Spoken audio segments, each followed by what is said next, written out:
On this episode, I take you to the county seat of Henry County, Iowa, Mount Pleasant, Iowa, where I visit with Bill Crawford and Melanie Patton, and we discuss the current situation with the wind turbine industrial complex moratorium that is currently in place in Henry County, and what you should be thinking about and watching out for during these times. The moratorium expires on March 2nd, 2025, and it can be extended, it can be shortened, and it's something you need to pay attention to. This episode is brought to you by Griner Auto Body of Washington, Iowa, using state-of-the-art techniques and decades of experience to get your car back on the road after an accident. Car Doctor of Washington, Iowa, no matter who Frankensteined it, they can fix and clean and customize it. McDonald Boneyard of Keota, Iowa, for all of your farm equipment and auto recycling needs. Hinshaw Trailer Sales of Richland, Iowa. You need a trailer, they've got your trailer, and they fix what they sell and don't in their full-time repair shop. Girling Repair of Winfield, Iowa. If your mower is dead, call Fred, your Husqvarna, Aaron's, and Gravely dealer. B&B Propane and the family of Jet Stops. And Blue Dog Lawn Care of Wayland, Iowa, for all of your residential and commercial lawn care needs. And when that snow starts flying, they take care of that too. They all present Southeast Iowa today. I'm John Bain, author of Christie's Journey, The Beat Goes On, and your host. Let's get right to the conversation. Bill and Melanie, welcome back to Southeast Iowa today. Well, thank you. Hey, you're welcome. I thought it was time that we give an update on what's going on with the industrial wind turbine complex moratorium in Henry County, Iowa. And, you know, it's been a while since that has been put in place. And here we are on August 22nd, 2024. And, you know, people don't see anything going on, but they might hear things that are going on. I know that RWE is paying people at minimum $2,000 a month for potential places to have their future wind turbines on, and that will happen whether or not people get, you know, whether this actually happens or not. People are actually getting paid now, so this hasn't gone away. So I want to give an update just to kind of backtrack a little bit and just mention that on January 30th, 2024, the Henry County, Iowa Board of Supervisors, Chad White, Mark Lindeen, Greg Moeller, held a public hearing. It was the largest attended Board of Supervisors meeting ever. RWE Renewables is a German multinational energy company headquartered in Essen. They have been conducting a wind study in northern Henry County, Iowa, to determine how many wind turbines can be added to the county. And this was the first time the citizens of Henry County, Iowa, were really awakened to what was potentially coming their way. And then on February 14th, 2024, Henry County, Iowa Board of Supervisors held a town hall meeting in Wayland, Iowa. The topic of discussion was international company RWE Renewables' desire to establish wind turbine complexes in the county. The Henry County Board was there, several RWE Renewables reps were there, and lots of Henry County, Iowa citizens were there looking for answers to their questions and sharing their opinions. And it was a packed house. I was there. I was there at the January 30th meeting. I also attended on March 4th, 2024. RWE invited Henry County residents to visit their wind turbine complex in Maroa, Illinois. The specific location was Radford's Run Wind Farm.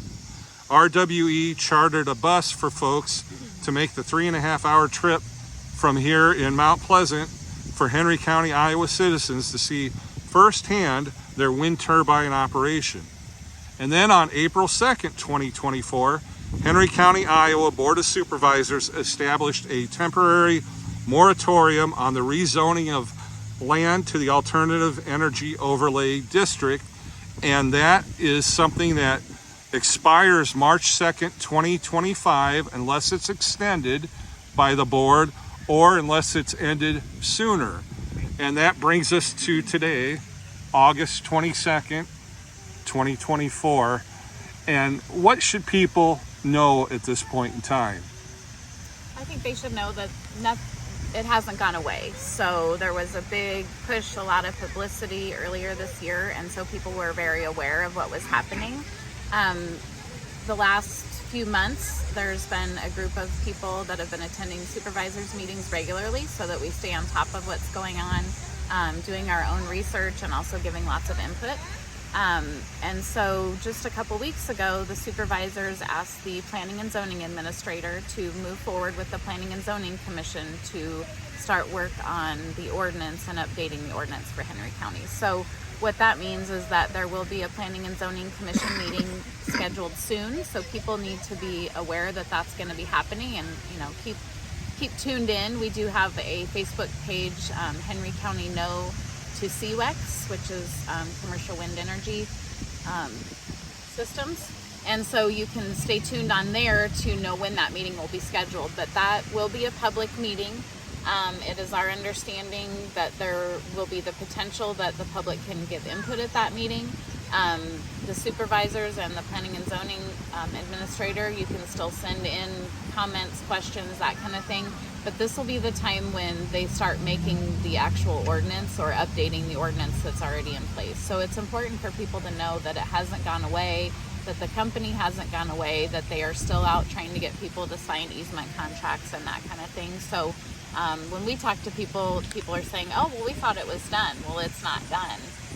So it's important for us as citizens of Henry County to kind of be in the know, keep our radar up, and know that things are still coming, and that we still have the opportunity to give input and see what happens with the ordinance.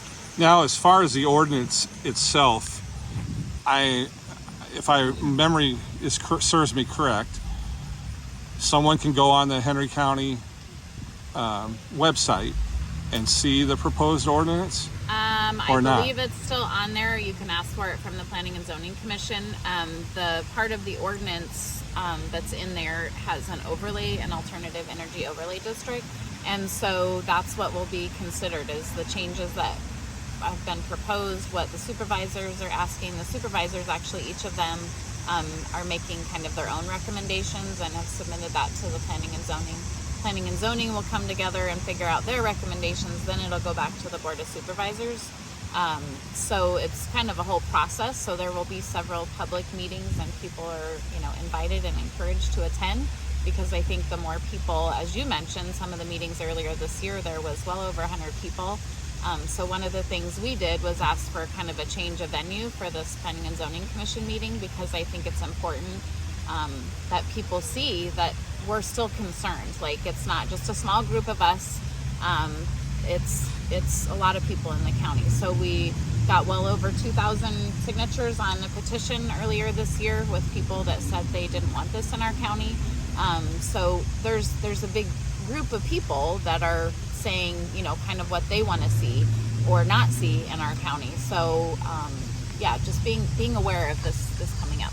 And this is, it's obviously highly controversial, and it pretty much is, it's putting neighbor against neighbor in a lot of ways. And the reason is, I think everybody wants what's best for the community, for our country, for the world. And some of this alternative energy stuff may not necessarily be what's best.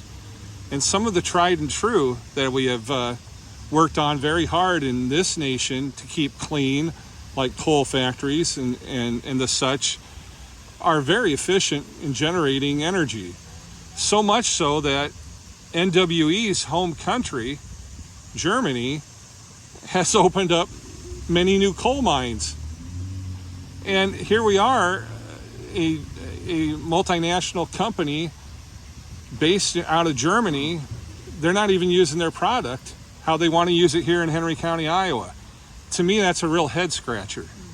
I think it's also important to realize that just because this is the company that's currently here, our goal too is to have an ordinance in place so that it helps with any company. So whether it be wind energy or solar energy, that there are ordinances that protect the agricultural value of our county and our state.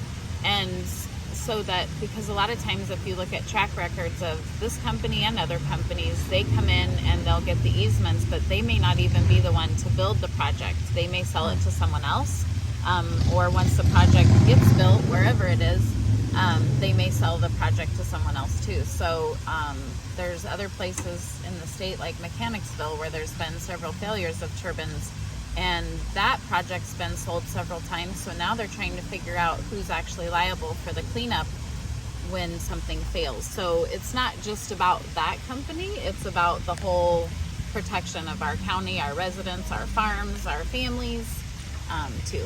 And Bill, it's something that it's a big can of worms once it gets opened. And the fact of the matter is these agreements are up to 50 years long, which potentially, and which would basically take agricultural land, and the idea is that you'll farm right up to the turbine. Yeah. But what we're finding out in some of the places that Melanie's mentioned, and in like northern Missouri as well, they're having issues with these turbines.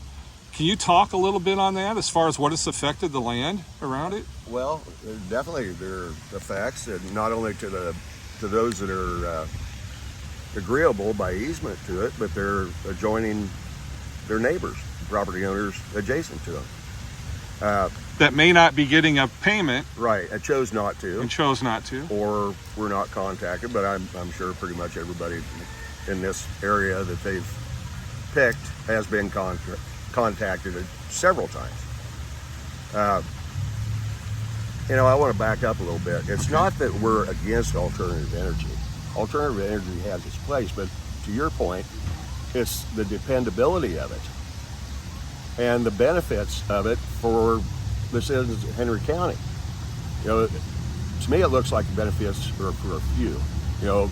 The way they've tried to word their the tax benefits to the county, the schools, the fire departments, and everything. And we'll go over it again.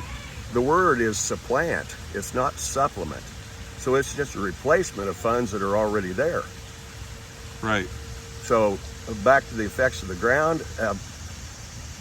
How long do you want to talk about it? I mean, the potential of a fire and a widespread, a September, October fire, a lightning strike or something, potentially taking a better part of the county out with matured crops. And how are we going to handle that? That's a 4-star emergency. And we're actually seeing this in our own state of Iowa, this stuff happening, and we're seeing it in our neighboring states, in Missouri and in other states. So we have a chance to avoid all that. We really do. Yeah. Now, when I went on the trip to Maroa, I think I said it right that time, there were very nice people on the bus that were landowners that were already signed up and on board, and we talked off camera, and they basically said, we want to help the environment. That's their goal. And getting a monthly check wasn't bad either. And but the bottom line is that's what they're saying, and they believe that. They've sold it to themselves so that all this stuff that we've just mentioned really isn't a concern to them, because ultimately they're helping the environment. But a lot of times it seems like to help the environment, we're hurting it too. And there's ways to avoid that. I don't know where the net gain on the environment is when it's all said and done. The carbon footprint just from the manufacturing takes a lot of that out. Exactly. In addition to several factors. I'm not going to criticize anyone who signed that or their reasons. Everybody has their own reasons for everything. Right. So I don't want to be critical of that. I question it, but I'm not going to be critical. Right. Well, one thing that you and Melanie and I talked about off camera before we started this interview, I was telling you how I was sitting with my wife and son yesterday having lunch, and we were talking politics and just things in general. And my son he said it pretty straight and clear, and I was very proud when he said it. He said, Dad, people need to realize that there is true evil in this world. And we're in a situation now where in politics, in what we're talking about here with the possible wind turbine industrial complex, where it's neighbor against neighbor, and people just can't, it's their way is right, and the other guys, I don't even want to hear about it. Well, I think as rural Iowans, we want to take people at face value and trust what we hear, but I think we need to do research and dig in a little deeper. Because honestly, until I became aware of this, I hadn't done a lot of research, but once I started doing research and finding out that basically the reason why these are popular is because of the tax credits. The Inflation Reduction Act basically funneled a lot of money to these companies, and so that's where the basis is coming from. If that tax credit goes away, then these complexes are not attractive because there's not money. If it was based in capitalism, so that, you know, people could decide it was more like a business, because I'm an entrepreneur, I understand that, but it's not what it's based on. So that's very concerning when you start investigating the health effects. I personally have done a presentation to our public health board here in Henry County to, you know, get their input. We've also spoken with the conservation board, so it's just so far reaching. It's not simply about green energy that's not going to stay here. When you start looking into the efficiency, when something's only 30% efficient, I don't think any of us would necessarily choose to have that for our own home or our business. So there's just so many things that don't line up. And then just looking at the ordinance, knowing that we have to have protections, because Henry County and Iowa in general is, I mean, we're all about agriculture here. So we need to protect that. We need to look at our comprehensive plan that's in place in our county, maybe update that a little bit, and realize, what do we stand for here? What's built this area? And is that something that can coexist with this kind of complex? In my opinion, the answer is no. So we need to, you know, work together to make something that protects our area. You know, and just listening to what you said, Melanie, I keep the phrase that came to my head right away was follow the money. Mm-hmm. Just follow the money. And you could say, somebody else pro on this will say, think of the jobs it's creating. Okay, well, that's all fine and good, but if you wreck your environment and you take away the ability to feed your people on land that you've been using because of a mishap that takes place, what good is the money when there's nothing to spend it on? Right. Well, and I think when you actually do the research and dive into the promises that are made concerning this, like Bill mentioned about tax money and stuff like that, when you actually start diving into those things, once again, it's not always what is promised. So I think we need to make sure that if promises are made, that that's actually followed through with and kept. And if you start looking at other places where this has been done, it's very difficult to find a place where those promises were kept. So I want to make sure that that doesn't happen to our county, so that we, 15 years down the road, when our grandkids are on these farms, they aren't dealing with all the ramifications and thinking, why didn't they try to stop this? Why didn't they try to protect us and our kids? So right. I think that's what motivates us. and we've got scenarios too currently in the state of Iowa where you don't know the original people or companies that started these industrial wind turbine complexes are not involved with them now, and now they're having problems with them. They're trying to get old equipment out, leaking whatever that oil is that they've got, and the fiberglass from the blades that have fallen to the ground and splintered and gone on to 300 acres surrounding it. Yeah. Who's responsible for it? Right. How's it get cleaned up? Yeah. Well, as often in the world that we have right now, it all ends up in litigation, and that can take years. Mm-hmm. You know, insurance companies, bonding companies, developers, the victims. Mm-hmm. So, you know, to my knowledge, no one asked any developer to come to Henry County. If somebody requested, I'd like to know that. But I don't know that. I think they came to us. They came from the outside to sell us, to solicit. And they're coming to Louisa County. They're coming to all the surrounding They're up counties. in Clinton County. Jefferson County, Washington County, Louisa, Des Moines, and Lee. Muscatine. Are all of us that oppose it, are we wrong in our thinking? If those same people came to Henry County and went door to door to sell a windmill, telling you how you could help the environment, how many people would buy? That's a great question. With that expense, with no guarantee of a return. Well, they'd be individually, like without tax credits, right? Or even with the tax credits, Because they'd be saying this never will pay for itself. yeah. So it looks to me like it would not stand alone, as Melanie said, in an entrepreneurial fashion. Right. That it would be a good investment for an individual. Well, and that's the thing. I mean, that's where this goes into politics now, because there's so many people that don't want the United States to be a capitalistic country. Yeah, and the politics goes beyond our borders. Yes. We are, whether you want to, or for lack of better terms, our disorganized organization is made up of all spectrums politically. I mean, from the farthest to the right to the farthest to the left, we stand together for this. Which is wonderful. That is great. That's that's the way it's supposed to be. Exactly. That's what it's right. To me, it's right versus wrong. Yes. Yeah, not left versus right or anything like that. And even to make it even more clear, so people hear it, I'm sorry, but it's a good versus evil.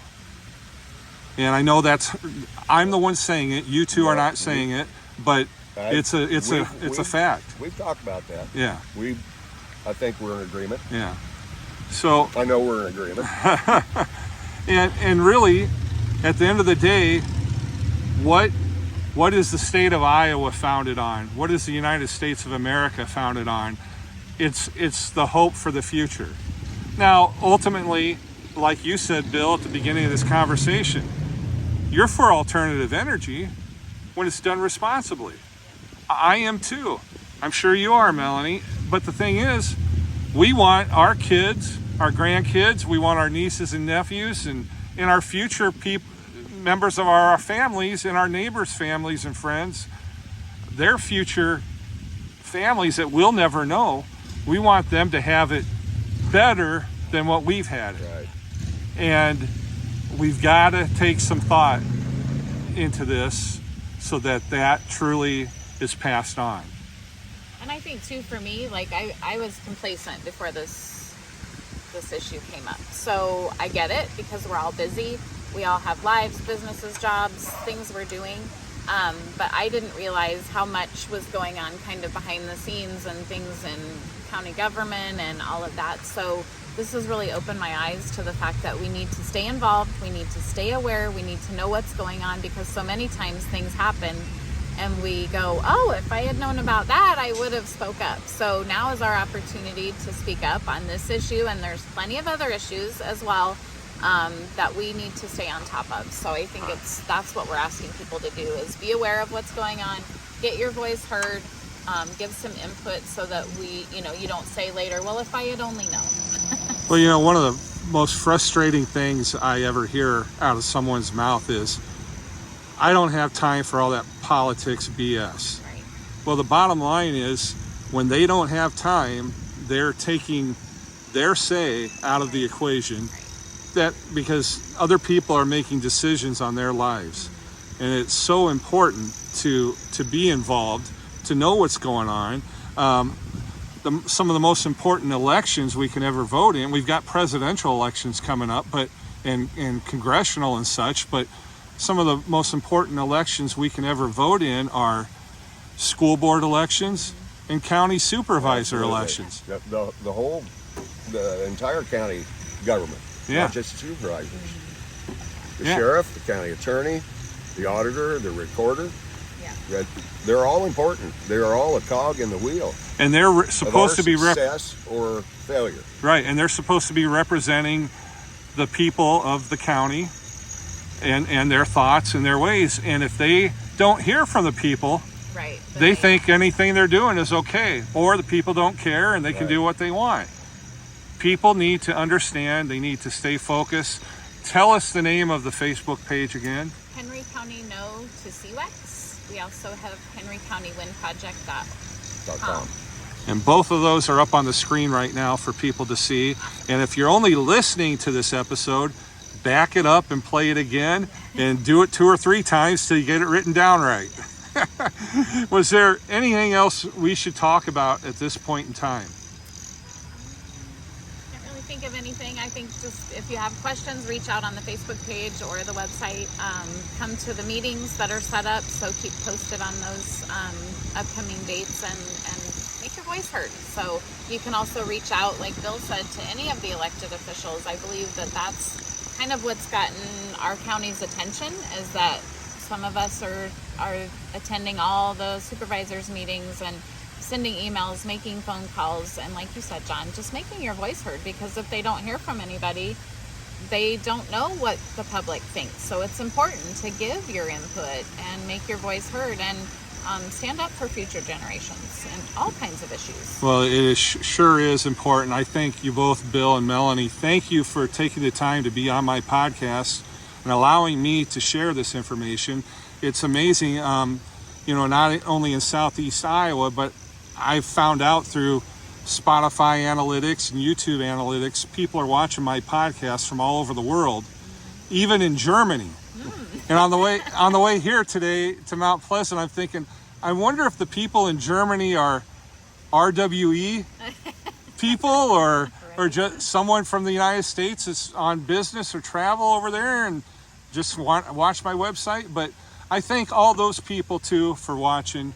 And once again, thank you both. Thank you for letting me share this and helping get it out there, because I think it's pretty evident that people can tell that I'm really not for these things. And I have a little bit of a platform and I'm sharing it because I want to get discussion going. And like you guys said, the people that are for them, they're good people too, but we're not on the same page. And you know what? If this is really a good thing, let's let the technology get a little better and figure out ways to not have fiberglass blades splintered over hundreds of acres and oil and all that stuff. 3-winged white vultures. Yeah. Exactly. Well, Thanks, John. We appreciate you coming down and sharing the message. Yes, all right, thank you. Take care. Thank you both to Bill and Melanie. Your dedication to Henry County is unmatched. You're doing a great job.